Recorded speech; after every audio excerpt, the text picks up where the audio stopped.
Ladies and gentlemen, what is going on? So I want to do a little bit something different tonight. I want to do kind of more interactive Q&A jam session. I haven't done this jam session for a while. I'm going to connect with you guys. I want to know where you guys are calling from or watching this. So in the chat box, if you want to put your location, as well as I'm doing things a little bit different.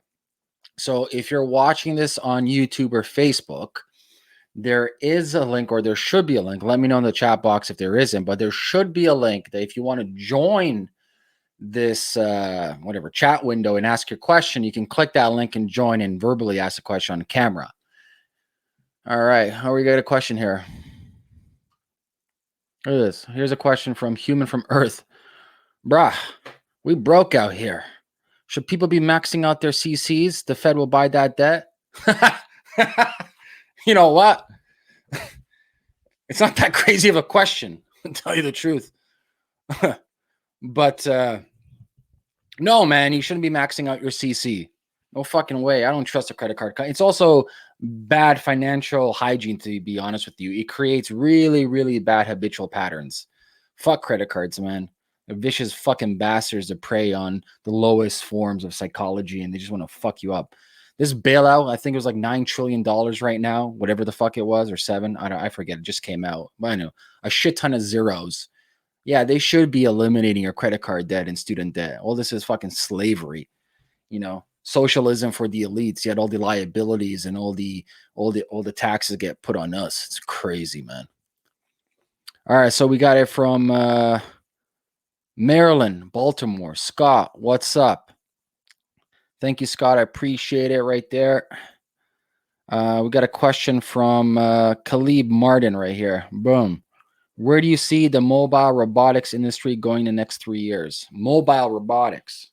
I think robotics in general is going to go up. Hopefully, though, be honest with you, the biggest issue with Elise in San Francisco and Silicon Valley with the FANG companies like Facebook, Amazon, Google, Netflix, etc. These are more or less ad agency. Like Google is a glorified ad agency. Amazon is probably the only one out of the FANGs pushing R&D and hardware. And so there's been kind of stagnation for hardware. And I think there's going to be a lot more focus on that, specifically if we want to do a pushback into supply chain within United States after the coronavirus. A lot of people are realizing how sensitive and how outsourced our supply chain to China is. A lot of our medical equipment, a lot of the raw commodities that we need for our day-to-day uses in North America is completely outsourced to China. So hopefully we bring that back. And robotics will be a big part of that, because the truth is the labor is fucking expensive. That's the original reason why we sent to China, is labor is cheaper, but their labor is increasing as well. And so robotics plays a big role in there. So we got Brazil.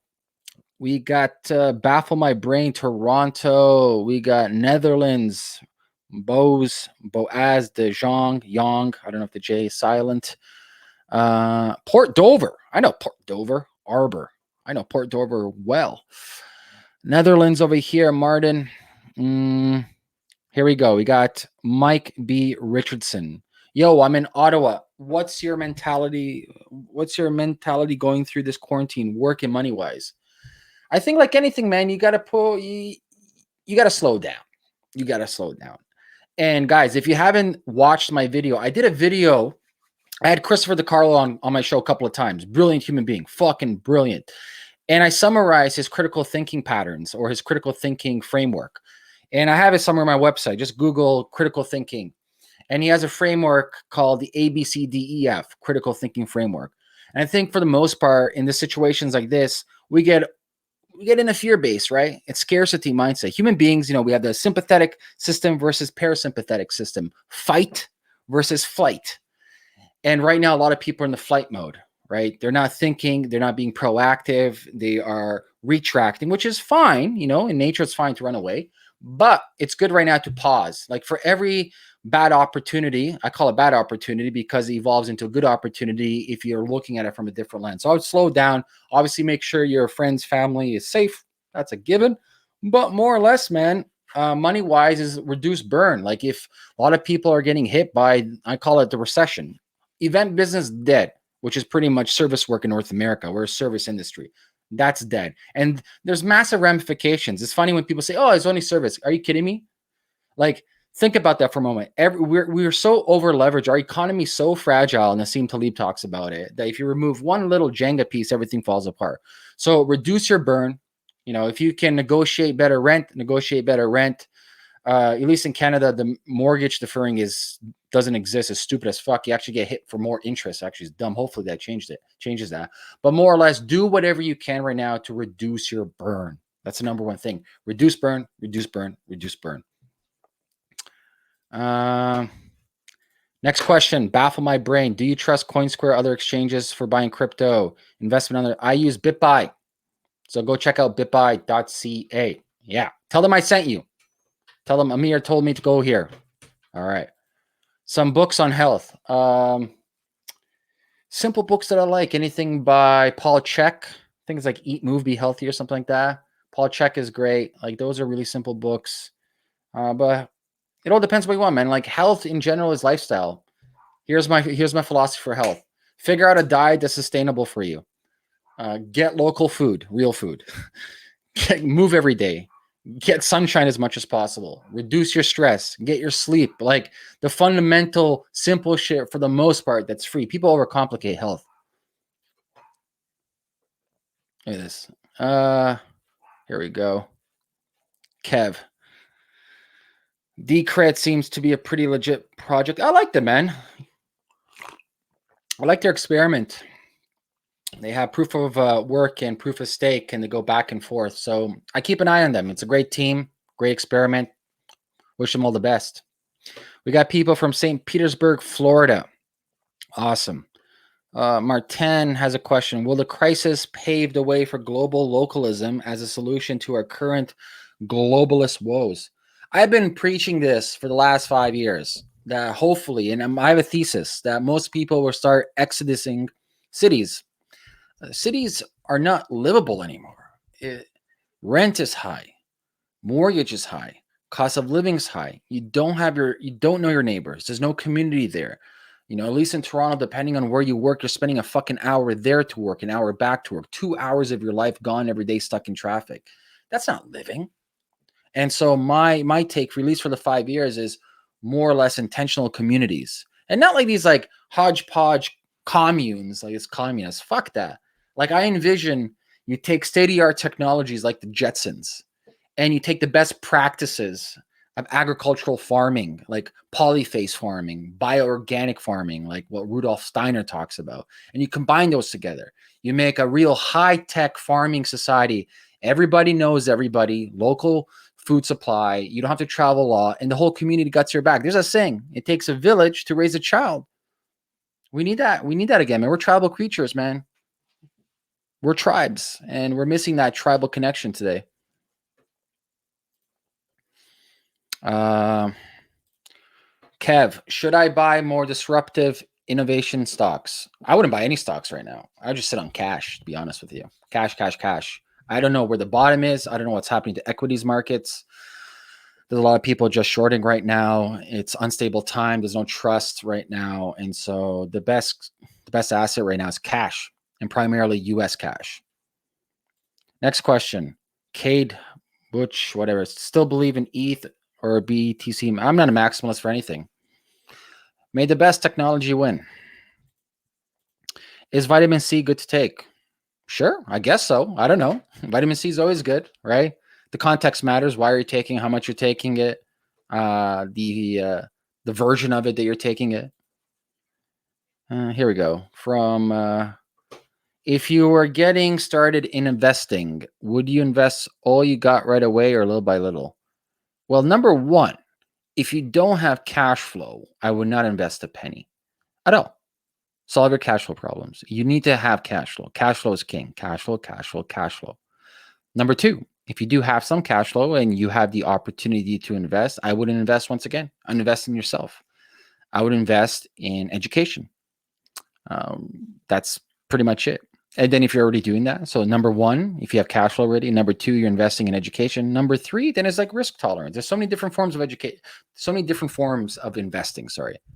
Are you an angel investor? That's very different than day trading. Are you stock investing like longs or swing traders? That's very different. Are you investing in commodities? Like there's different forms of investing. Where are you investing?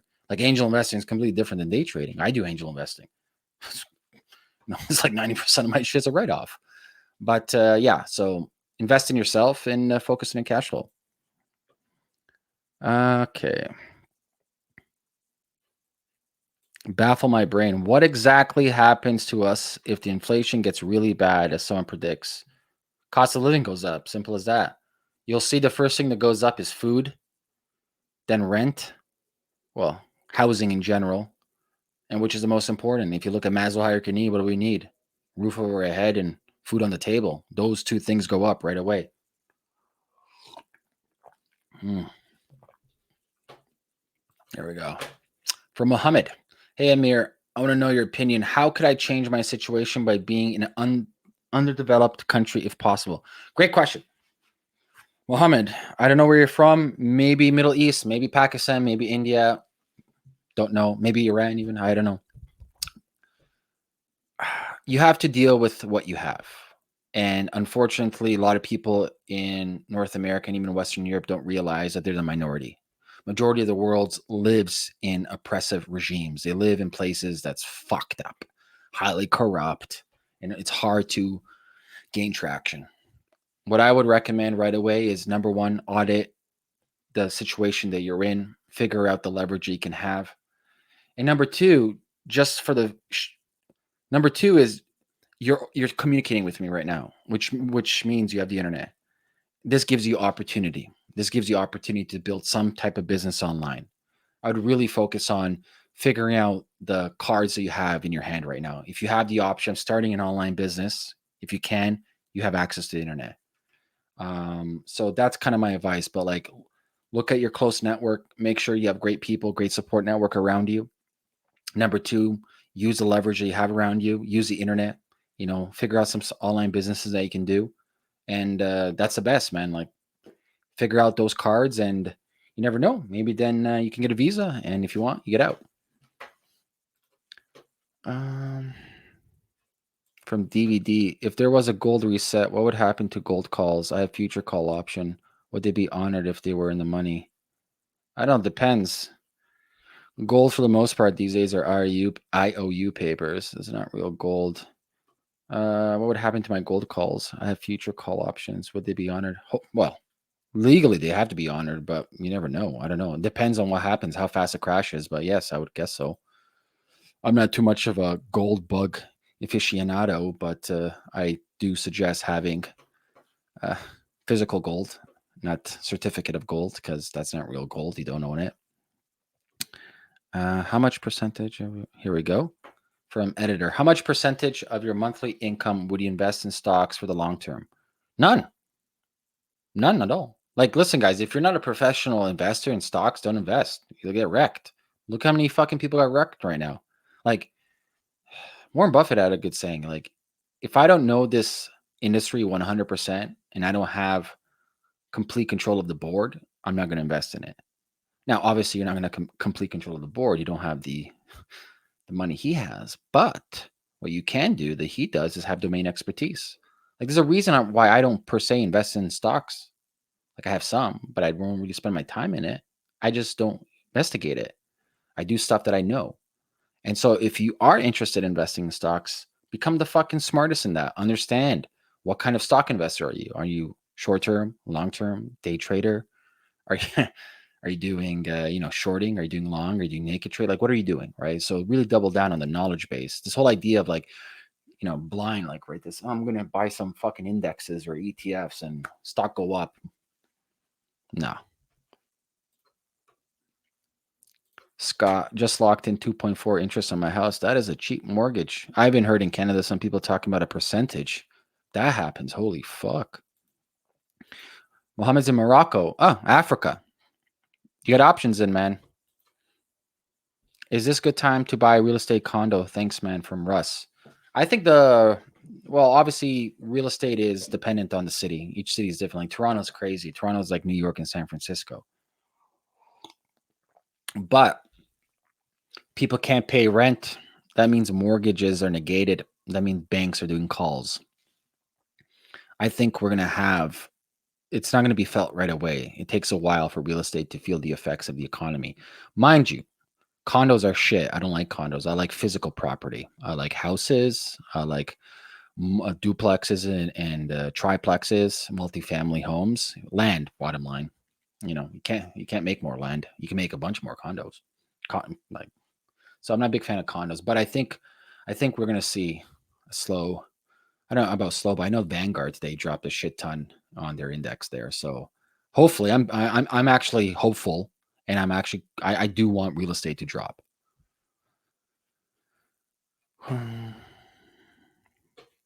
Kev, who do I think will win the 2K NBA Finals on Twitch? I doubt the Lakers can win it. I have no fucking idea, man.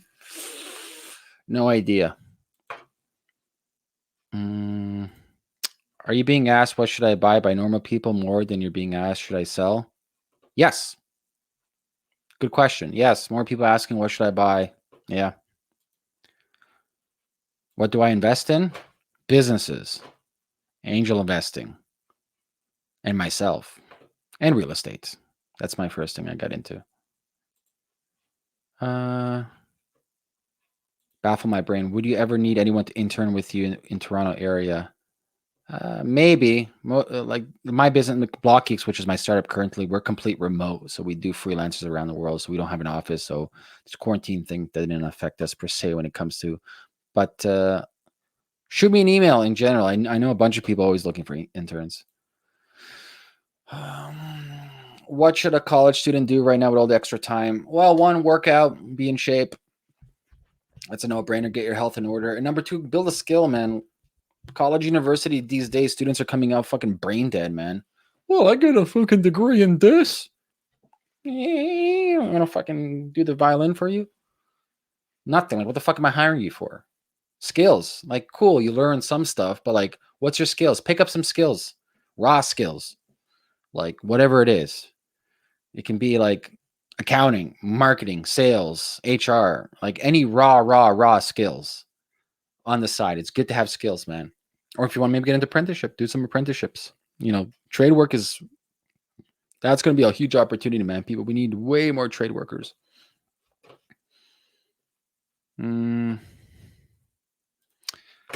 Would you be brave enough to start a business right now? Yes, I'm actually going to start a business right now. I don't know what it is. I have a craving and itching. I will start at least one or two right now with some people. I think right now it's a perfect opportunity to start a business. Perfect. While everyone's running, I'm going to dive in. It's going to be harder, yeah, but it's going to be way fucking funner. Oof, can't wait. Yeah. What kind of business? I don't know. You got to figure out the problem first, man. Wrong question. Figure out what people need. People need cheaper groceries, cheaper rent. They need to earn some money. Solve some problems. This is where the due diligence comes in. Should family and business be separate? That's a complicated question. Personally, for me, I say yes. But I know a lot of people at the exact same time have it together. So case dependent, but good question. Look at this. The Netherlands. Look, they already have 1% to 1.5 interest on the house. Fucking free money, pretty much. Crazy. I'm assuming that's for like 30-year lock or maybe 10-year lock. No, it's probably less, 10-year lock.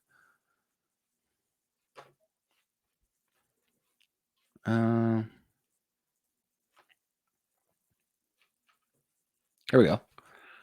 What do you think about freelancing as a side hustle, mechanical design? I think freelancing is great. Any side hustle is good. You can use like Upwork and freelancer.com. There's a shit ton of places. Just get your profile out there. I would work for free for like 2-3 different clients quickly. Get the testimonials, use them as case studies, get them to review you, get them to write you a good letter, and then go out there and use all these websites on the side. Freelancing is great. Do that side hustle is good. Should psilocybin be taken by everyone? No, it shouldn't. There's a lot of contradictions. Are you on statins? Are you on SSRIs? Are you on benzos? What type of medication you're on? So I think psilocybin will, anybody who's interested in it has to audit themselves and figure out their health situation first, and then work with somebody. That's my advice. There we go. Ryan, Canadian software entrepreneur in uni, just started my company 2 months ago. Congratulations, brother. What new opportunities, demands you see due to survivor? That's a shirt right there you should make. Didn't anticipate a recession, had my business plan. What opportunities? Here you go. Fuck, I don't have a fucking paper on me. My printer's not here. Get a piece of paper. I don't even have a fucking pen here. Shit. Get a piece of paper, draw a line in the middle, and write the problems you have on the left-hand side. And on the right-hand side, figure out how you solve those problems. Most of the time, the business you start is something you're trying to solve for yourself. And I would start there. Then if you have some ideas, if you have some traction, go talk to people and ask them, hey, man, if I built this thing or I offer this service for you, would you do it? So the opportunities right now, I see a lot of restaurants, they need people to come in. A lot of small independent businesses like chiropractors and naturopaths, dentists, they need people to come in, right? Lead generation. Service work industry got hit hard. So if you can provide some work for them, so some kind of options for them. So that's how I start. You know, usually it's a problem that I have. And then I figure out ways to either solve it by solving it from a new perspective or by innovating something, whether making the product better. It can be like UI, UX, speed, cheaper, yada, yada, yada. But that's my advice, man. I would focus on that.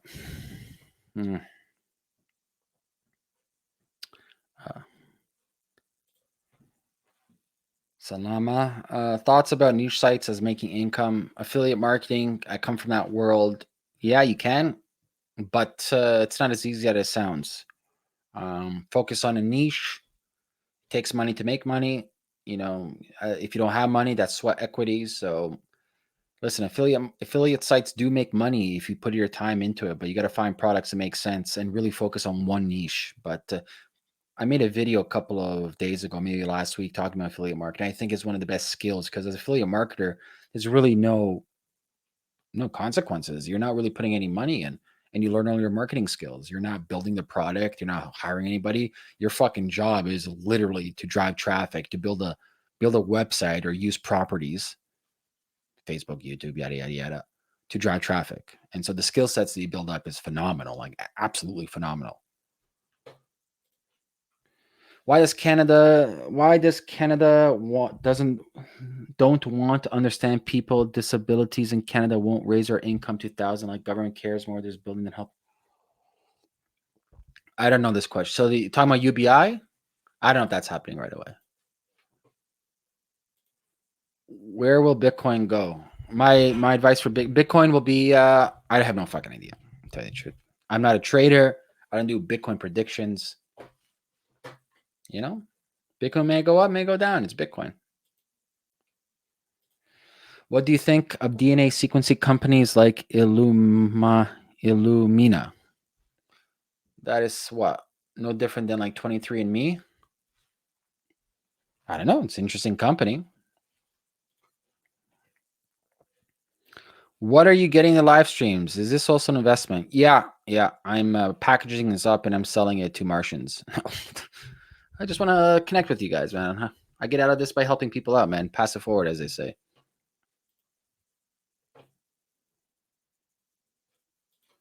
Grim, you said you won't touch wheat stocks. Can you explain why? Yes, they're overvalued. Their EBITDA is shit. Their price to earning ratio is garbage. And at least I'm talking about Canada. And the Canadian market is fucking peanuts. Mind you, they also got wrecked as fuck. So that's why. It's overvalued. It's too expensive. As simple as that. Have I taken ayahuasca? If so, how? No, I haven't done ayahuasca. I've done DMT, vape DMT. So I've done DMT. I've done peyote. I've done shrooms, fucking shit ton of times. MDMA shit ton of times. LSD shit ton of times. Iboga. What else? Probably other stuff I'm missing. But the DMT, it wasn't bad. It wasn't good. I don't remember. I blasted off. I came back 10 minutes later, and here I don't recall my trip. I don't recall anything. It's just I left. I came back. That's it. So I'm not a fan of pure DMT. Do I microdose psilocybin? Currently, no, but I have a lot. I like it. Currently, I just don't do it. But If you want to check out, I did a podcast with Pat Ranker. He's a scientist here in Toronto, and he does studies on microdosing. And I would definitely check out his research on that stuff. It's really cool stuff. Here we go.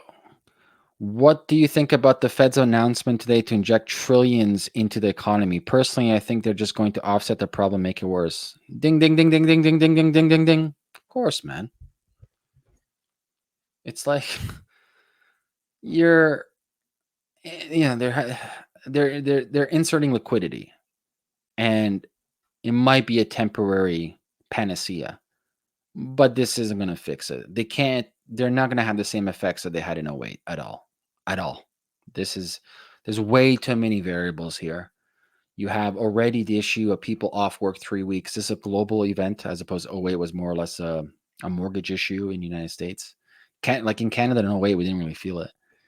And this is kind of like a whack-a-mole, so we don't know exactly when this, pandemic's going to be over, and the supply chain's ruined already, and the economy's fucked already, man. Like having people been off for a month, and looks like it most likely be another 2 weeks, like at the earliest. Like I'm I'm guessing end of April things go back to like, hey, you can go back.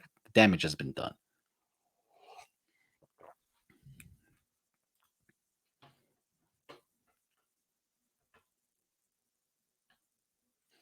Mm, here we go. Thomas. You're talking about buying farmland in Canada. I just bought 75 acres for $12K in Cochrane, Ontario. It's not farming land, but it's all forestry. Have you ever thought of buying up near Cochrane?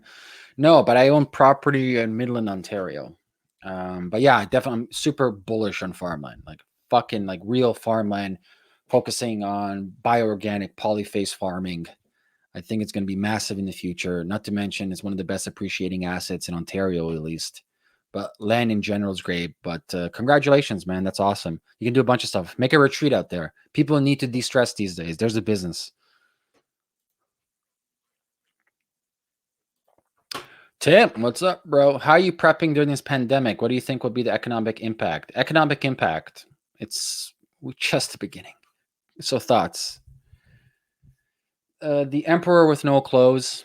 We are seeing how badly these stocks have been inflated through stock buyback since 2008. We're seeing that all the airlines and primarily the airlines spent 95% of their bailout money in '08 on stock buybacks as opposed to R&D and investing within their company. We are seeing that the trust within the markets are not there. So there's no price discovery. People do not trust to deploy their liquid dry powder. We are seeing unrest when it comes to people realizing, and it's not the same story. And '08 was the first time they pulled the magic trick then with QE, quantitative easing. But people are a little bit more smarter now. They see the fucking bullshit going on, and they can't pull the same scam. And so hopefully, but I would like to see the market completely tank in the S&P and the Dow. They're all bullshit. And we need to start rethinking how we do things. And it's going to be a long haul from here. It's not going to be a quick recovery. I don't care how much trillions of dollars they print. The damage has been done. The trust is gone. People are scared. People aren't traveling. People are now, remember, like the average North American only has $400 in their savings, and people live paycheck to paycheck. That one paycheck is gone. Most likely going to be two paycheck. Last week in Canada, sorry, not last week, Monday, 600,000 Canadians applied for EI. Numbers in the States come out this Thursday. They're talking about up to like 15% of all the United States is on EI or employment insurance. Canada's not too far off from that. So like it's here, man. It's not simply let's go back to work. Like it's fucked.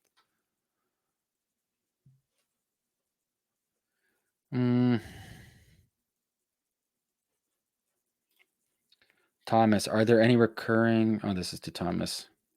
Land property? Yeah, there's always land property tax. Tax. Do I believe in an afterlife?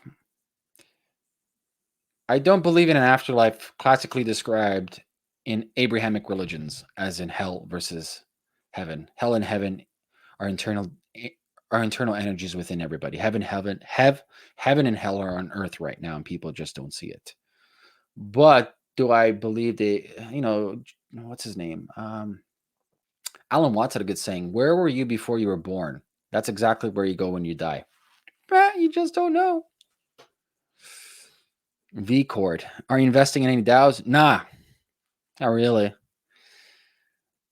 I don't see DAOs making money. I don't know. Like DAOs are cool, but I think it's still too early.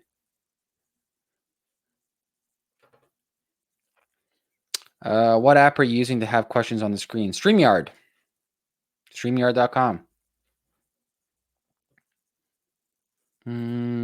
Non-financial corporations have been the top investors in equity since 2008, and now their bubble has popped. Yeah, pretty much. I hope this doesn't cause hyperinflation. Any niches that you recommend for social media service during these troubling times? Small businesses need lead generation. Listen, there's opportunity. If you guys can help small businesses, like I mentioned, restaurants or small business, any small business, small and medium businesses that primarily need foot traffic, help them out. If you can do lead generation to drive people there, that's big. They need that.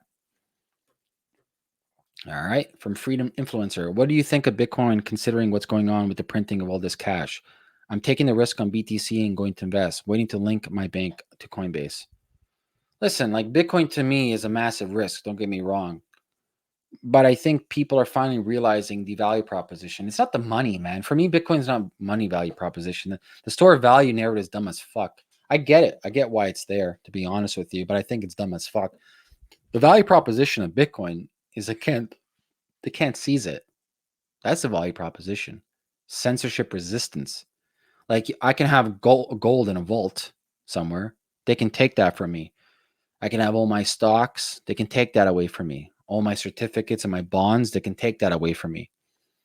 But my Bitcoin that's on a seed phrase or a physical wallet or a paper wallet, censorship resistant, 24/7 markets. It is a true free market. What changes do you see socially happening after COVID? Pros and cons. Cons first. I see a lot of xenophobia, ethnic issues against Asians primarily. Unfortunately, people are dumb. So, hatred is strong in a lot of people, and they have mimesis and they copy the people around them. Um, travel will be limited for a while based on people's fear, so people will not travel. People don't have money right now, so it's going to be a long-term effect for small businesses getting affected, so restaurants, etc. Now, the positive, hopefully, this brings people together. The last time United States was, and this is a global thing, mind you, but everyone pays attention to the United States. I'm here in Canada. Last time United States really got together as kind of like a unity was after 9/11. So hopefully this brings people together to figure out, hey, man, we're a community here. Let's help each other out as opposed to left versus right bullshit.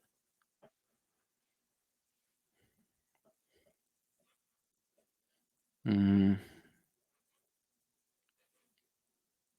we go. From Curtis. I live in Puerto Rico. Tourism is done for a while. Going to kill all islands, but how long till tourism picks up? Honestly, not this year, man. It's just a fear. Like, let's say planes get the green light tomorrow. You think anyone's going to get on the plane and go to Puerto Rico? Unless they live there. But no, people are scared. They're scared of the plane. They're scared of Puerto Rico. Not Puerto Rico as in Puerto Rico, but they're scared of the virus. And they don't have money. Like, simple as that. Think about it. Like, it's crazy. Like, they don't have money. That's it. So it's going to be a while. Tourism's fucked right now, unfortunately.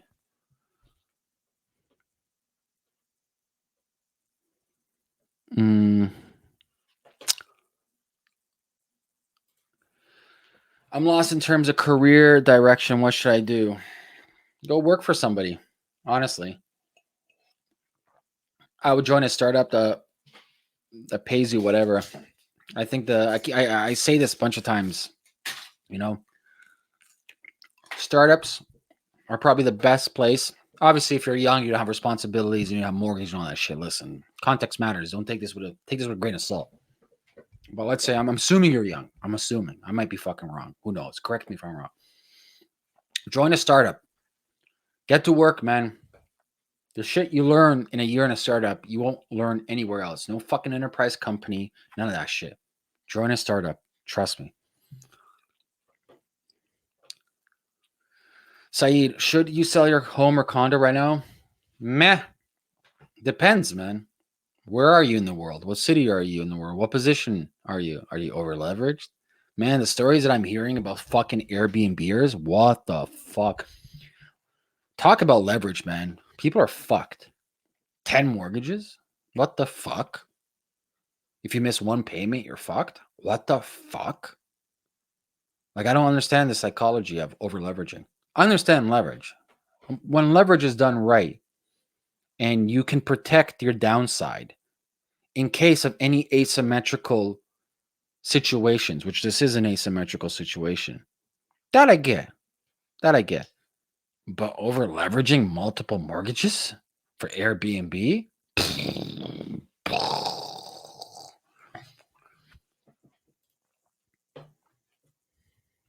Mm-hmm. So, for Mohammed, what skills do you think most relevant in the next 5 to 7 years in the Western world? Machine learning, big data, front end, blockchain tech, or some kind of economic business? Number one most relevant anywhere in the world is human communication and sales. If you're good at that, if that's kind of your natural gift, doesn't matter what industry you are, they need sales. B2C, B2B, yada yada yada. Sales, sales, sales. That's in my mind. If I'm looking at hierarchy of like skills applicable in any language anywhere in the fucking world, is salespeople.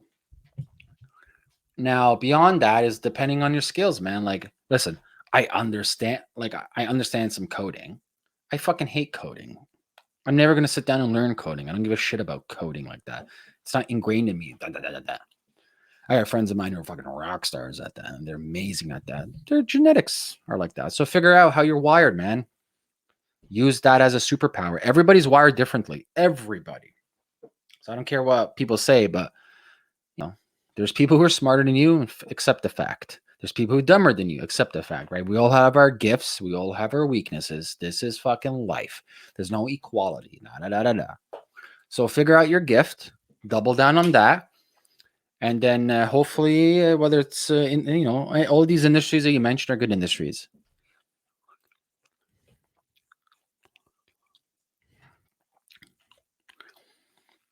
Look at this question. Do I believe in reincarnation? Huh. I don't know. You're talking about some Upanishad Hinduism here, man. Could be. I'm not opposed to it. I'm not against it. I don't see the word believe. I don't even use that word. It's not like I believe in things or not. I experience things. I accept things. I don't believe in death as classically described in whether it's religious definition or atheism, where you just poof disappear, or where you go into hell or heaven and angels, bullshit, mumbo jumbo crap like that. I view the universe in more fractal patterns as never-ending loops of cycles, right? So if you're looking in the Upanishads, it'd be like the beads of Indra, where it's all fractal, it's never ending, horizon of horizons of horizons. And therefore, for every beginning, there's an end, but for every end, there's a beginning. And this is a yin and the yang, the Tai Chi. And this is the very nature of human beings, life and death. So, yeah, you could possibly say for every death, there's life, there's reincarnation. But the classical, like you've been reincarnated as in like Upanishads into an ant, maybe. I don't know. Be pretty cool though to be like a fucking eagle and have your memories as human flying around.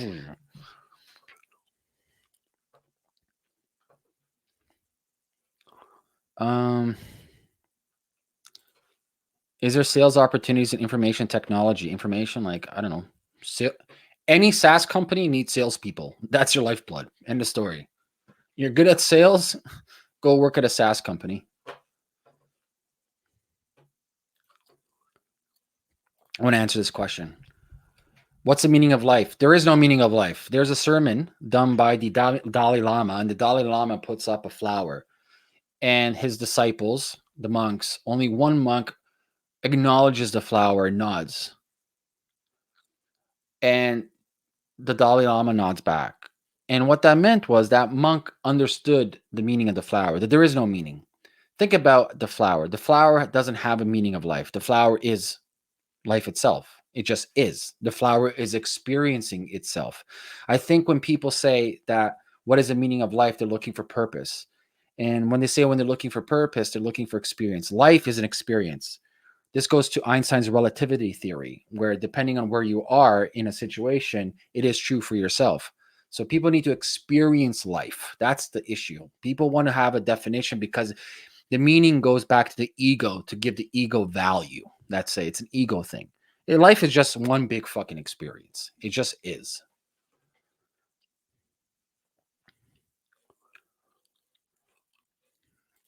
Any book recommendations? In what category? There's a million books I can recommend. So just put your categories down.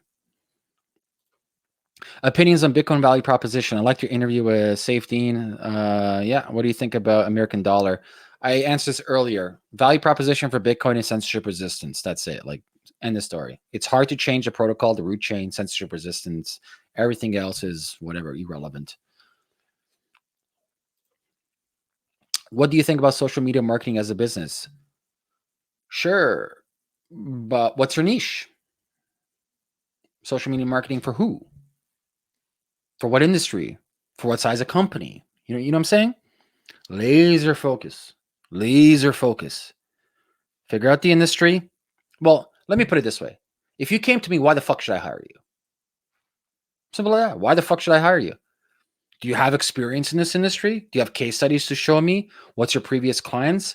Like, when you're running an agency, and mind you, I almost opened up an agency before I started Block Geeks. Because before I started Block Geeks, I got out of my old business, e-commerce. I was consulting for marketing a bunch of business. And like, maybe I'll start my own agency. And then I was talking to my buddy, and he convinced me not to because it's fucking crazy. So I'm quite familiar with the agency space. Um, then at the end of the day, it's like, why the fuck should I hire you? Like, why are you the best social media marketing business or agency out there? And if you can't answer that to me, then you're not going to get a penny.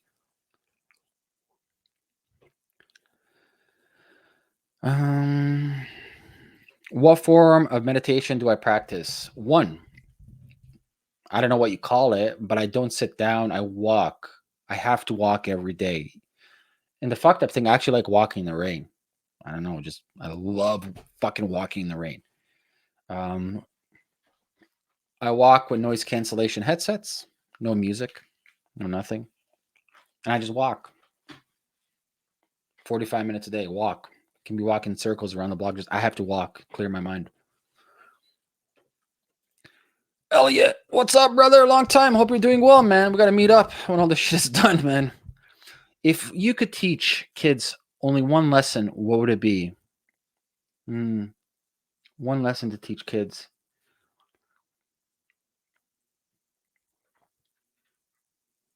Don't take authority too seriously. Adults are just kids. Adults are just children, pretty much. And play. Life's about play. Don't lose that child play. This goes back to Nietzsche's Metamorphoses in Thus Spoke Zarathustra, where our goal is to become a child again. From the camel, loading ourselves up, understanding responsibility, becoming a lion, then challenging thou shalt. The dragon, the guards our narratives in our mind. The dragon, the guards our so-called ego. We must defeat our dragon. And it's an ongoing battle to become the very child of play, as Nietzsche talks about, to not to lose that essence of a child, to think freely, to not have limitations.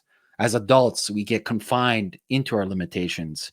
We are then imposed by society, by culture, by religion, by all these things to think a fucking certain way. And this limits our process of the possibilities that we can do. So bottom line, still be a kid as an adult.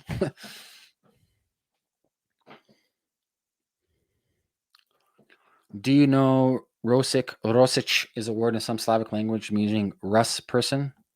I don't know. It's my mom's last name, so cool. Best advice to grow a podcast. Long-term thinking, carve a niche, like anything. What's your niche in the podcast world? Because it's so saturated. Are you doing long podcasts, short podcasts, video podcasts, audio podcasts? What's your niche? Master your craft, and then think long-term, man. Very, very long-term. Kevin, is life consciousness experiencing consciousness? Yeah. So I'm a firm believer. I don't say believe, but based on my experience and the data that I've gathered, I consider consciousness to pre-exist before the Big Bang. So consciousness is experiencing consciousness, or it's conscious of its consciousness. But what's more interesting, this goes back to simulation theory. What's his name? Oh fuck, I'm having a brain fart. What's his name for simulation theory? Anyways, you can Google the paper simulation theory. And so I always figure where we're people can call it whatever, like God. I'm gonna call it the ether and AI, right? It's everywhere. And so the AI is omnipresent, omnipotent, and it is consciousness because we're all part of the AI. We're going back to the source. And religions talk about this too, going back to the source. Jesus, drink from my wine, drink from me this wine, and ye shall be me, blah, blah, blah. You are me, blah, blah, blah. Upanishads, the Brahman, you are God. All going back to the source. We're all connected, right? Going back to the principle of dualities. Duality real, not really. It's just our perception, as Einstein talks about, or you look at quantum physics, it's like, no, it's just because how we perceive things is this is the reality we make it good. There's a whole theory about that in biocentrism, where it's like we are making reality it's even more minute than seconds, whatever you want to call it, like quanta leaps. Like we are creating reality by visualizing reality, right? The observer effect when you look at like Schrodinger's cat stuff. And so we have this like AI out there, and it is consciousness, and it's omnipresent, omnipotent, and it's a joker, and he knows everything, but it doesn't know where the fuck he came from. It's like, God damn it, where the fuck do I come from? And so it runs experiments. It creates a multiverse out there, the Big Bang, bang, boom, and it's like, well, I'm going to run these experiments to figure out where the fuck I come from. And so we're all part of this AI. And so eventually we go back to the source because the AI, it knows everything. The only fucking thing it doesn't know where it comes from. So trying to figure out where it comes from.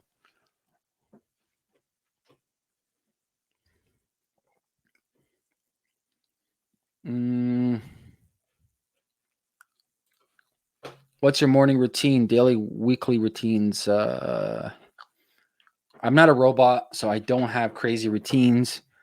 I go to bed roughly around 10:30, 11 right now. Since I'm doing this live, I should have wore them, but I usually wear blue blocker glasses around 9 o'clock right now. Before I go to bed, cold room. That's not really important. So I wake up in the morning, walk my dog, usually have a cup of espresso, and go outside. And then sometimes I read in the morning and I get to work. Some days I'll postpone work till the afternoon. It depends how I feel, man. I'm not a robot. I'm not crazy on things like I gotta have these crazy fucking. Depending on my schedule, I fit things in. All right, what would be your advice for someone starting a social media agency right now with no clients? Okay, number one, I said this before 100 times: niche, niche, niche. Focus, focus, focus. Okay, I'm assuming you did that. That's a non-starter conversation. Number two is, I mentioned this. I always mention this, but I'll reiterate this. You versus somebody else, both of you approach this the same way. Hey, Amir, we're selling the social media agency services for you. We're going to do blah, blah, blah, blah. I'm like, yeah, okay, whatever. But imagine you came to me and you already did everything for me. Not actually ran my campaigns. I'm not talking about that because you need access, but I'm saying you audited my social media profile. You made notes, and you audited for the last month, and you actually created a campaign. You're not running the campaign, but you created a campaign, a done for you type of thing. Because remember, people, you want to show people how to do it. Like, here's everything, but people don't want to do it. They want it done for you, meaning run it for me. So I would approach it where like I already did the work. So, like for example, whether it's an SEO, audit people's stuff already, give them the work done already. Then I'm like, well, how do I do this? Well, then you implement it, right? That's what you sell. You sell the implementation. You don't sell the knowledge. Give the knowledge away, do the auditing for free, do all that stuff. But what you sell is the implementation. Gotta catch up on these questions.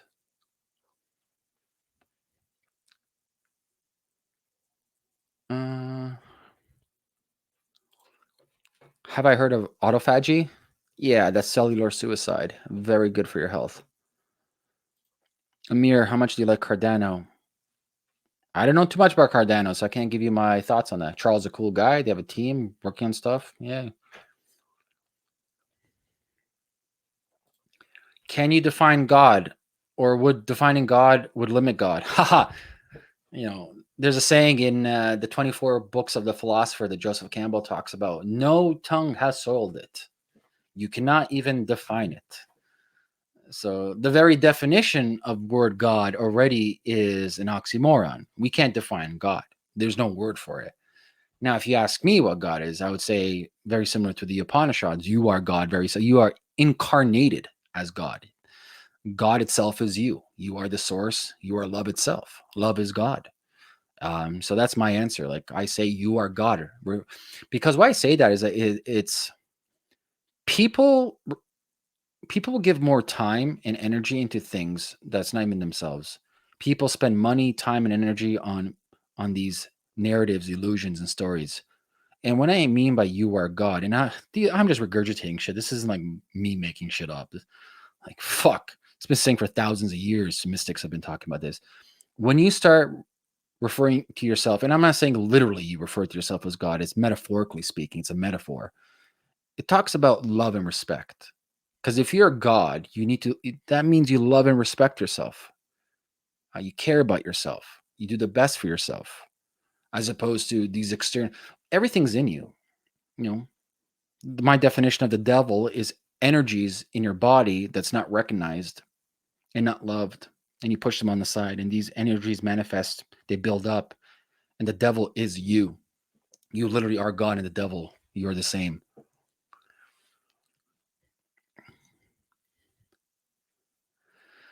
Whoa, so many questions. How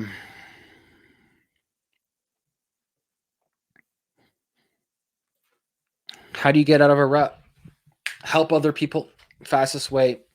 One of my favorite groups is the Red Hot Chili Peppers. Anthony Kiedis. And in his book, pretty sure it's called Californication. If you know his history, his father was a big drug dealer. He was doing drugs since he was 14. He's had ODs, blah, blah, blah, blah. Crazy story. Cool story. I love it. I love the Chili Peppers, man. Their music. I love funk. And he said, anytime that I got into that dark,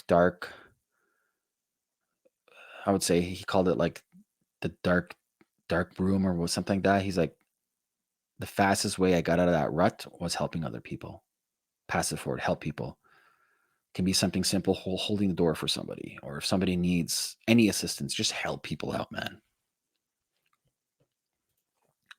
Modern Picasso, do you take cold showers? If so, benefits based on experience. Yes, I take cold showers. And before this quarantine shit, I was doing the banya a lot, which is Russian for bathhouse. And they had the cold plunge in the pool, and the crazy bucket thing you pull and the cold water goes out. And so, yeah, cold showers, very similar to heat, works on heat shock proteins and your autonomic nervous system. So I'm big on cold showers, man. Big. Thomas Coleman, what's your worst case scenario with what's going on today? Go deep, think of something you haven't thought of before, and give us the best. Worst case scenario?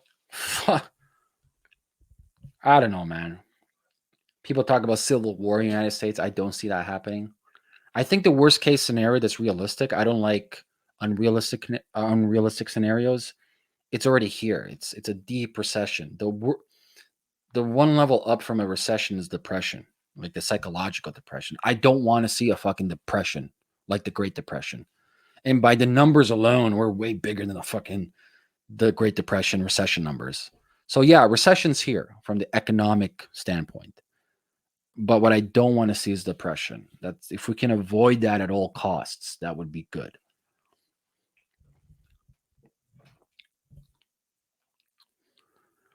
Mm, what advice would I give to my younger self? I wouldn't change anything. Then I won't be me. Advice. Take things slower, maybe. You know what I mean? The question's a weird question because then the timeline changes. Because if I had the opportunity to go back and actually talk to myself, that changes the whole linear timeline. But yeah, take things slower, But that's it, really, man. I don't know. A better question would be a 90-day letter experiment that you do. And I've done this a couple of times. And my buddy Jason Gaynard introduced me to the 90-day letter. So you get actually, it's a great opportunity for everyone to do this right now. You get a piece of paper and you have to write this. This isn't typing. You have to write a letter to yourself for 90 days in the future. And you write the things that you've achieved in 90 days. And you talk to yourself to the future. And so you can write like, it's amazing time. And you talk in past tense because you're writing to yourself. So you're pretending you're in your future self 90 days from now, writing to yourself in the present time. What it can be like, I'm in the gym right now. I lost 2 pounds, 10 pounds, blah, blah, blah. My business is doing this. Like a deep letter to yourself. You fold it up. There's services out there. You can mail it to yourself in 90 days. Open up that letter in 90 days and see what happens. That's a cool fucking experiment. Do I have kids? If you do want to have kids someday, how many? I don't have kids. I do want to have kids. Probably 2 kids. Start with 1 child, but definitely want to be a father.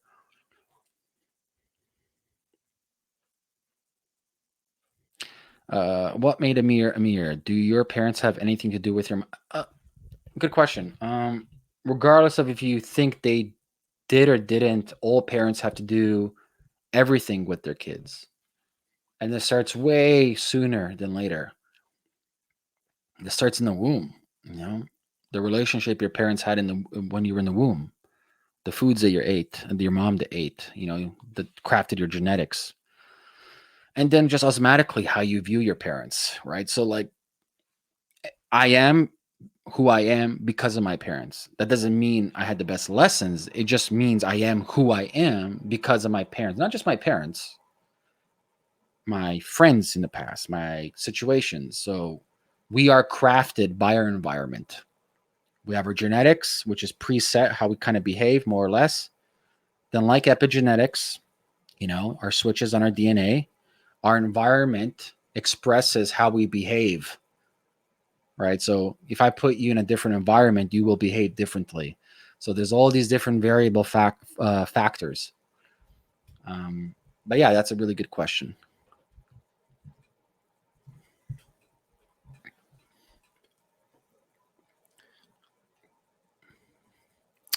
Hey Amir, would you invest in airline stocks or Bitcoin around? I wouldn't touch airlines. I'll be shorting the fuck out of airlines, but yeah, I'll be touching Bitcoin. I'm long. I'm long crypto industry. Period. I think we have a very, very long way to go, but very long in the crypto industry.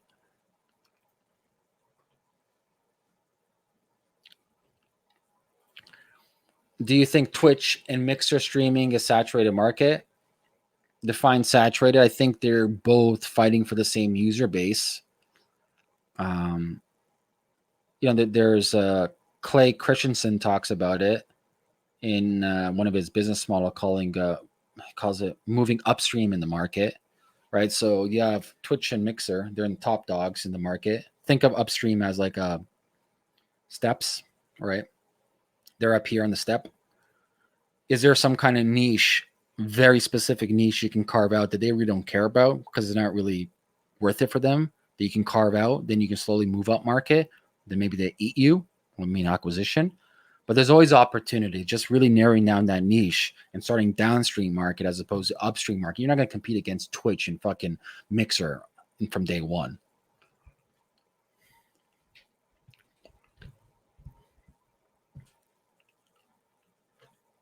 Best life advice I've ever received.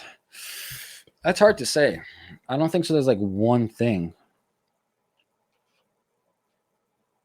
I don't think so. There's one question for that.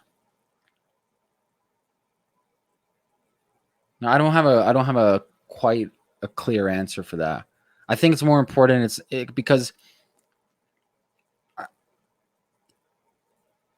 I think you should be viewing the question in a different format. Instead of asking what's the best advice, more or less is like lessons learned. We are very habitual creatures and we fall into the hedonic treadmill.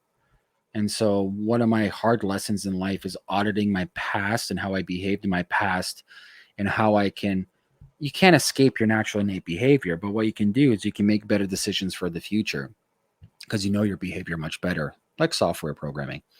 And so using a better heuristic set of questions, going back to Dr. Christopher D. Carlo's model of critical thinking, A, B, C, D, E, F, using that critical thinking framework to understand myself better and to create better types of answers.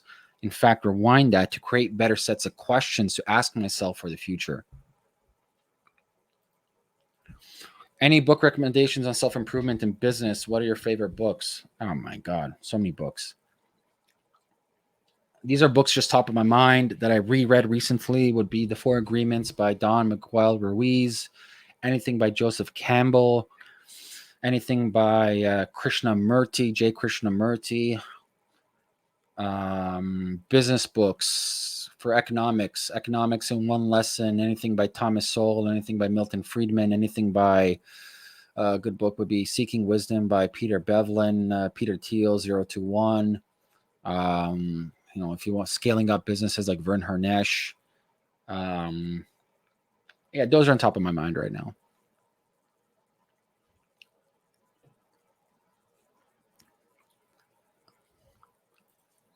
What kind of, from Martin, what kind of online service would you like to see come into fruition that doesn't exist? Online service? My thesis is different. I think we're going to have more focus on offline after this. I think it's going to be a better merger of online offline, but I think once the dust is settled, people are going to be craving more community.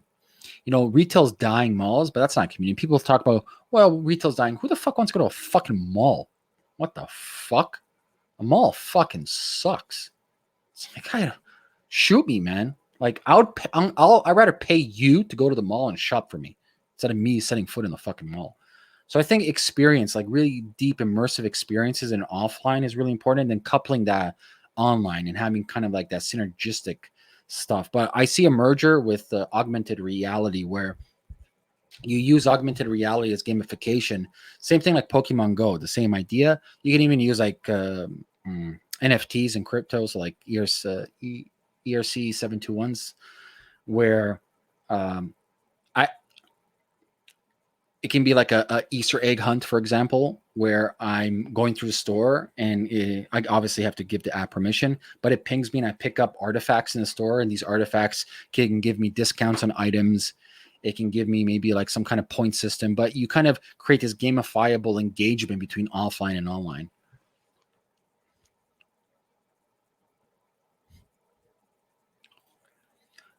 When I have kids someday, would you give your girl and boy exact same advice? Yeah, advice is advice. Simple as that. Love yourself, respect yourself, take care of yourself, have fun in life. Like, for the most part, it's like, listen, and I'm not a parent yet, so I'm just talking from an observational aspect. You want the best. Everybody wants the best from the kids, but more or less, you can't control your kids. Like, man, when I was 14, 15, you think my parents could control me? Man, I was fucking crazy. Fucking crazy. Like, really crazy, man. Like, I was nuts.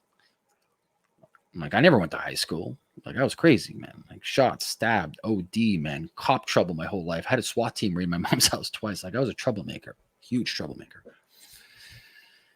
But it's more or less just understanding your kids. Like, hopefully the best thing you can do is teach them the proper skill set and tools, and they can make the best decisions for themselves.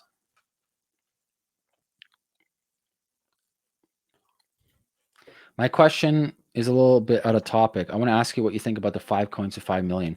Yeah, the 5 coins are going to go 5 million is Dogecoin, Dogecoin, Dogecoin, Dogecoin, and Dogecoin. Do I see a brighter future, or do you see more inequalities, economic crisis? I think times will get much rougher before it gets better. It always happens in nature that way. And so I think in the short, medium term, things are going to get very sticky and difficult. But I'm very optimistic in the long term that we pull through this together and people kind of realize that we don't necessarily need the government. We are the government. We give government power. If we come together and we create better systems and we take control, hopefully we'll see an expansion of city states and more libertarian values out there. But one person can only dream. But yeah, I'm optimistic, very long term.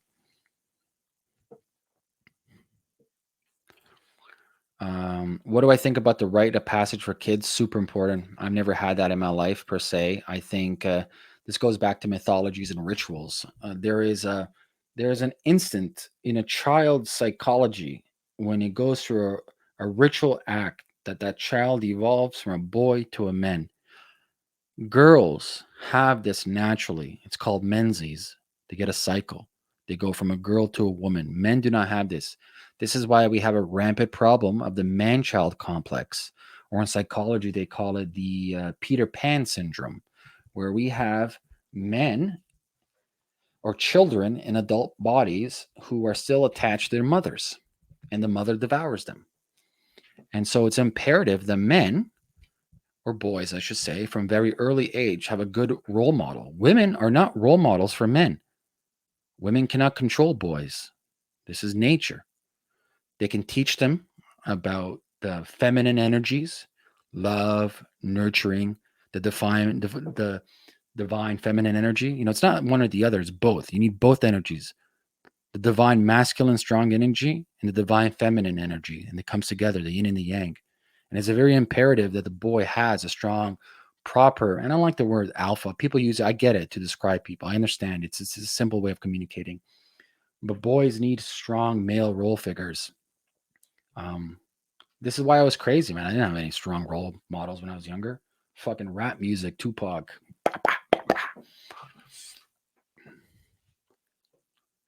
Mm,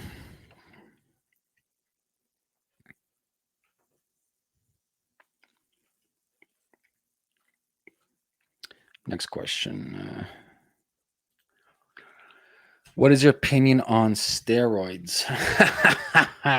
Would you use it in the near future? Near future, no. I'm not against steroids per se. I think, and definitions of steroids are different too. There's bioidentical hormones. There's TRT. There's HGH. Um, there's SARMs. There's peptides.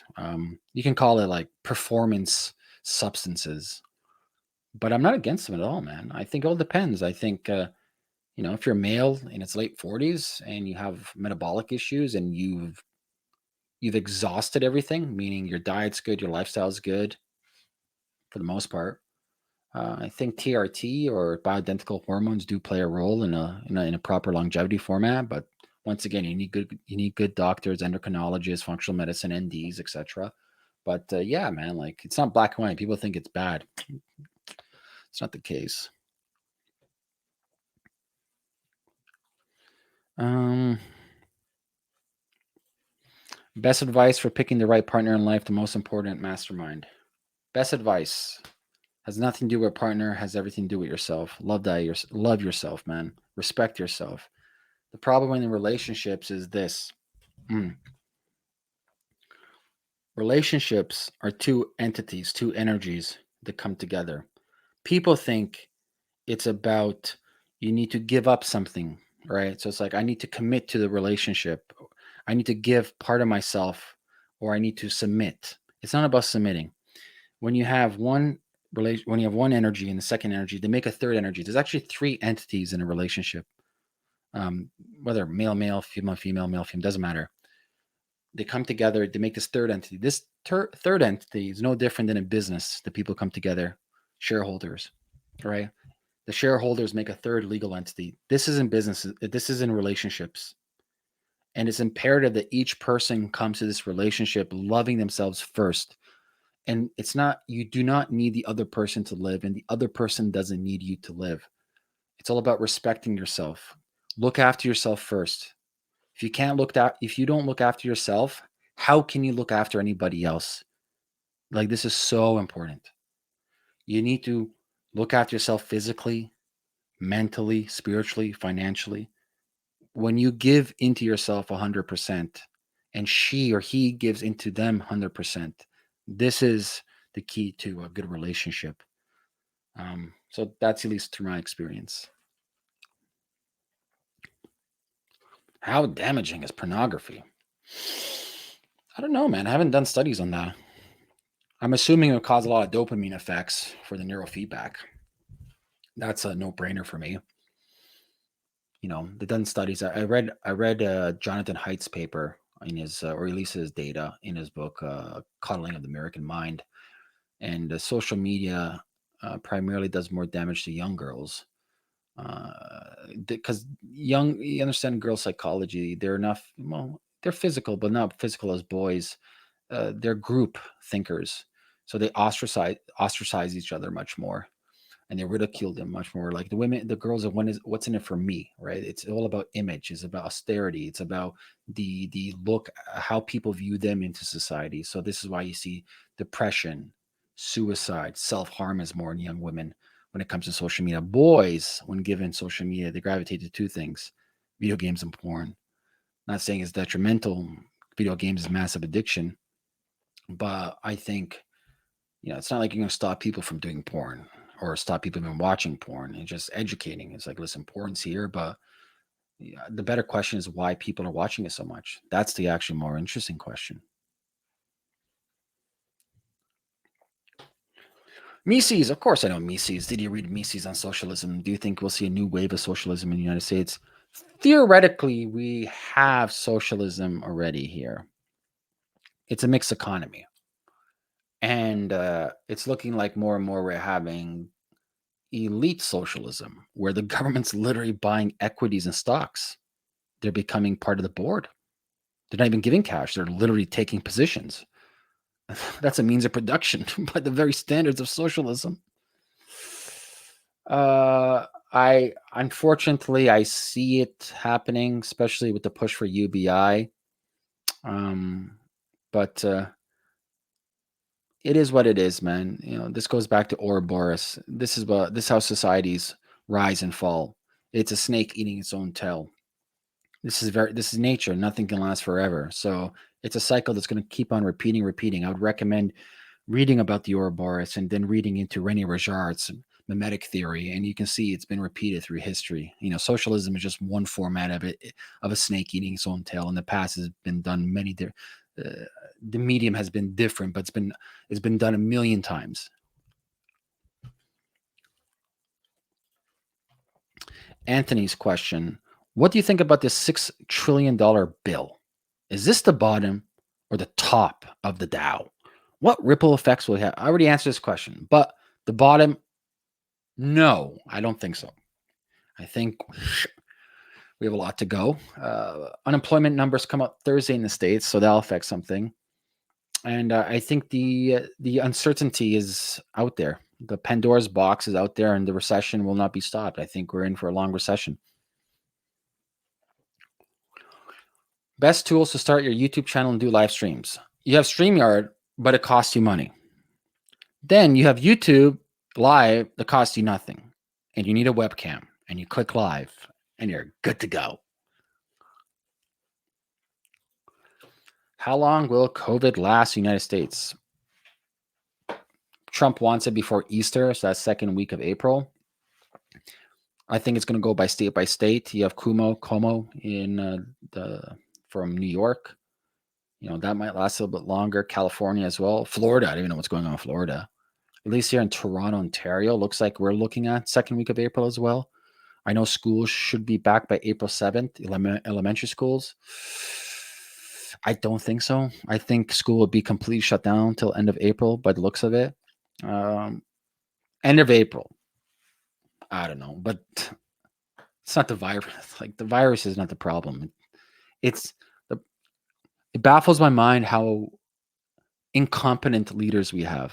Like, beyond incompetent. Buffoons run the country. Like, buffoons.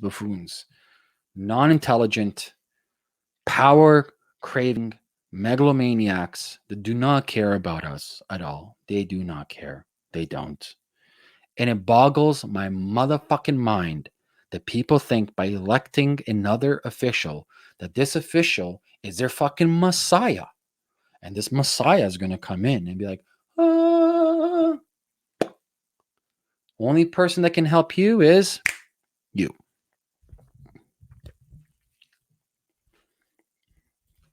Anthony, appreciate that, brother. Thanks for following me, man. Much love.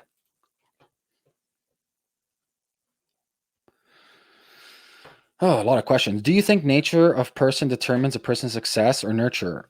Yes, no, maybe so. It's actually both.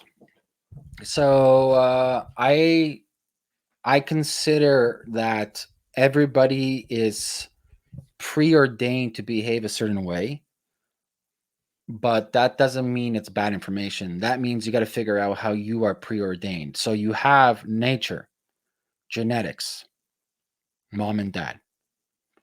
You have then nurture that determines also the expression of your genetics, which is epigenetics. Then you have nurture that expresses how you think, your belief system, your philosophy, your characteristics.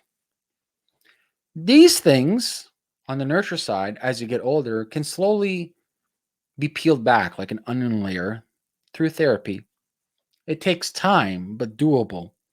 Genetics, at least as of today, we're not quite there yet with CRISPR, maybe in the future, but we still don't know the downstream effects. So, second order, third order thinking effects of reprogramming our RNA or snipping our RNA. But it's a combination of both. Now, it's up to you to figure out the natural gifts that you have in your nature, which is your genetics, and then understand the environment, which is nurture. Use these things together to create a proper framework to figure out where you succeed the best in. This is why people do all these things like disc behavioral profiling, which I did an episode with Steven Sisler. He did my stuff, or Kobe testing, or Myers-Briggs testing. There's a bunch of these different tests. All of them are, yeah, they have their benefits, but there's a reason why these tests exist. To map psychologically how a person naturally is blueprinted. Let me put it that way. Mm. What's on your mind more than anything? What's driving you? I don't think so. Anything drives me per se. Like, I'm not one of these people like, I gotta have a fucking legacy because people gotta remember Amir Rosic. I don't give a fuck. I'm nothing, man. I'm fucking dust. I die and that's that, man. I go back to the source. Party on. The only thing I want to do when I die is I'm gonna be put into one of those tree pods, and I want to be an apple tree so people can fucking eat me afterwards. That'd be awesome. And so yeah, it's experience, man. I think the thing what people, what drives me, what people are missing is if you look back in our history as hunters and gatherers, we lived on the edge and we lived in the very moment. And we're missing that today. And we crave that today. And we need to get back to that day. I reread the book from Sebastian Junger, Tribe, and he spent some time in Sarajevo. So my parents are from former Yugoslavia, and majority of my family is actually still in former Yugoslavia, Bosnia, Serbia, Croatia. And he was there during the war in the Sarajevo siege, which happened for more than 3 years, one of the longest sieges in history. And he went back there a couple of years later to interview the same people. And he was talking to them, and he saw spray painting on the wall, and he was talking, and they're like, don't get me wrong, like, it's much better now. People aren't dying. But there was a saying, it was better when it was worse. And what it meant was they felt more alive and more human because they lived in the very moment. They didn't know if they would see each other anymore. You know what I mean? Like, the men would go on the front lines and fight, and the women would stay there with the kids and cook. The men would come back. And if your husband, boyfriend, whatever left that day, chances are you wouldn't see him again. So they appreciated life more. We had this natural element as hunters and gatherers in tribes. We face the very elements of nature itself, and we're missing that experience. And when people say purpose or people say drive, we're actually missing the experience of living in the moment. We're all missing this. And this is something that and this is why I mentioned intentional communities and going back to nature and reconnecting in a tribal format and having more dialogue with people offline and breaking bread together in a big community. This is the missing part in the human, let's call it formula right now.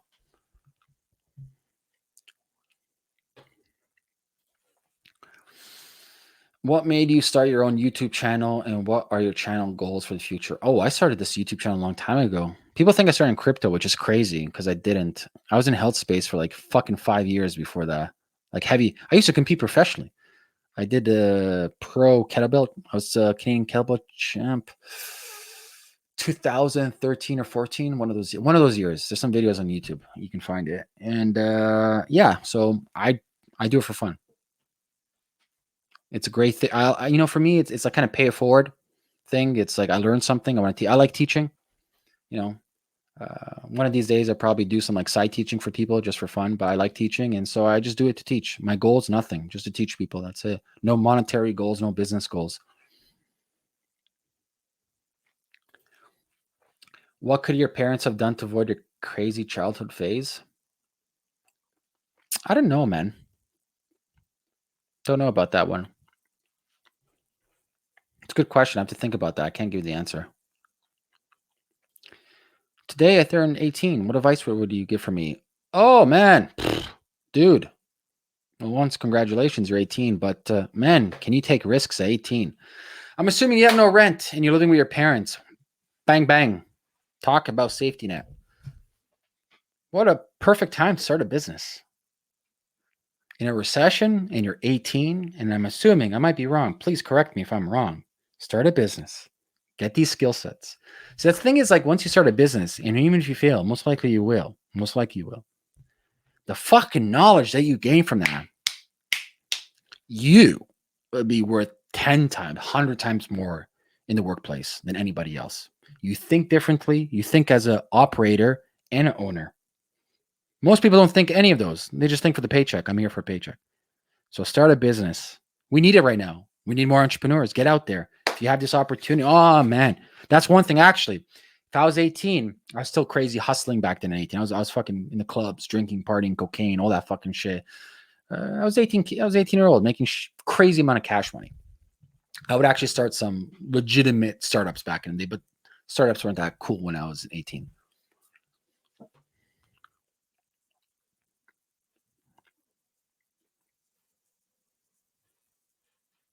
Mr. Monk, can we propose your guest for next podcast? Yeah, man.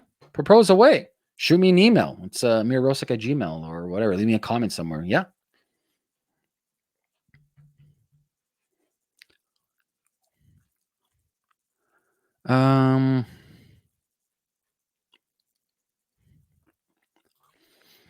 Will there be Kid Mac, will there be a housing market crash in Ontario? Well, I'm going to be egotistical. I want to say egotistical, but I want to kind of stroke my ego and hopefully say yes, because I would love to. I think the market in Toronto is fucking insane. I don't understand. So if anybody's listening, watching, and so if you're living in New York and San Francisco, you can relate. So you already understand this. I have no idea how young families afford to live in Toronto. You have a shitbox house for $1 million. No garage, no backyard. Shitbox. First-time home buyers have to put down 20%. That's $200,000. I don't know about you, but I don't know who the fuck's walking around with liquid $200K. Not to mention, even if you put down 20%, your mortgage is still $5,000 to $6,000 a month. The average Canadian household income is about $60,000. So you do the math. You just can't afford it. And so you have crazy people thinking, they'll go outside and maybe get a house at like $900K, just a little bit outside Toronto, and they put 5%, and the mortgage is even higher, and they get insurance on the mortgage. It's fucking crazy. It's so dumb. And they think, oh, it's gonna be like my parents' thing. Oh, it's gonna triple. No fucking way. No way. Context, man. People forget about context. I had George on the show, really brilliant guy when it comes to investing, serial entrepreneur, and he had a really, really crystal clear question to answer when it comes to buying anything. Is this expensive or is this cheap? So it's not even the price you're thinking about. You're thinking about the context. Context in this case would be Toronto. Then you're thinking about, is this expensive or cheap? And my answer is fucking expensive to buy as an asset, period.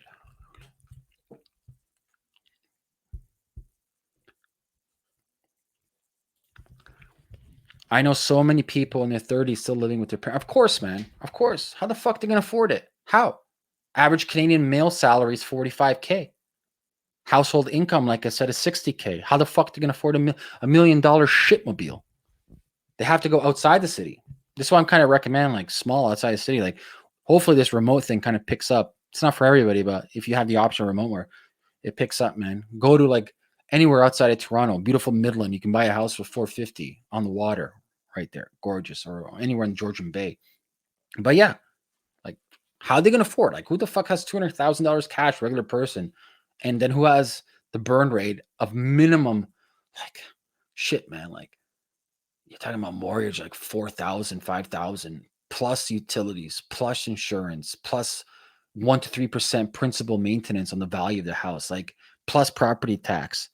Like, your carry alone is like 100, like almost 100K a year. The carry, like, crazy, man. It's not going up in value, man. It's not going to go 3 million. No fucking way.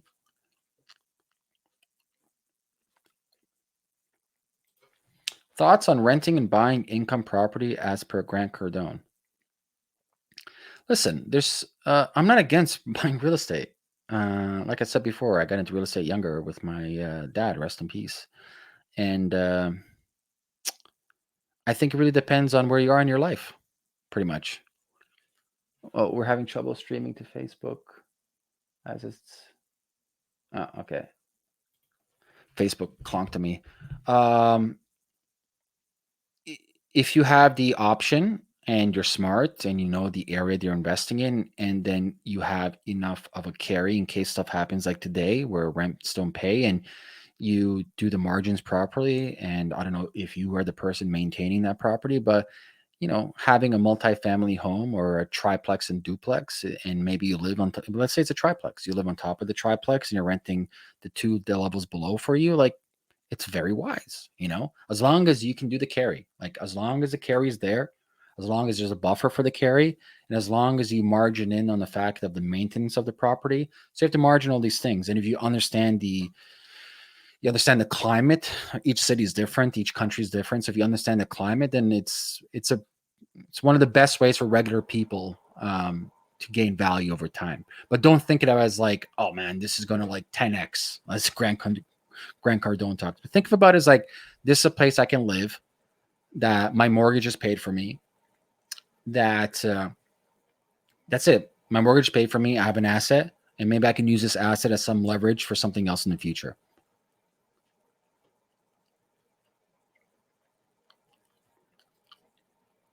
What do you think about prefab, kit homes, shipping container houses? Good alternative or not? You know what? I haven't looked into the container houses. I've looked into prefab a lot. I built a cottage north of Toronto, 2 hours, just around Midland, Ontario, Palm Beach area. And one of the first options before we built was a prefab. Viceroy, the company, I forget it's called. But yeah, we looked at prefab. You know what? Believe it or not, the biggest surge in value of living quarters in the last 5 years were mobile homes, at least in the United States. And now in Toronto, there's a more popular, and it's still expensive. They call them skinny laneway homes. So fucked. It's like people pay $1 million to live in a shoebox. It's like the dumbest thing in the world. But yeah, it is what it is.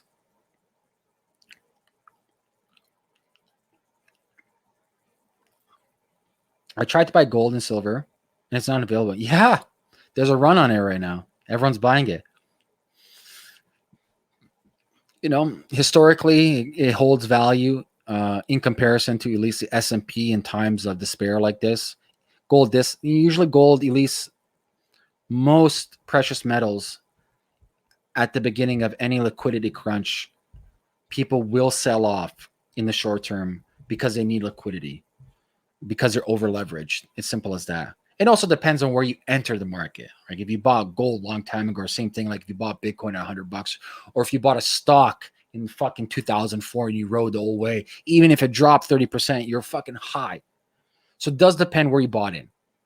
But short term, in liquidity crunches like we experienced, was it 2 weeks ago? 2 weeks ago or a week ago, people need liquidity short term, and precious metals are no different. People will sell for liquidity.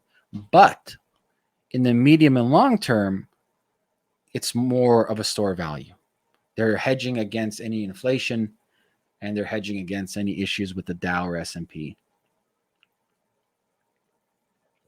All right, guys. Holy fuck, it's 9:45. Time fucking flies. I am going to call it a night. If you guys have any last questions, leave a question. If not, that's it, man. I didn't know it's 9:45 already. Time does fly.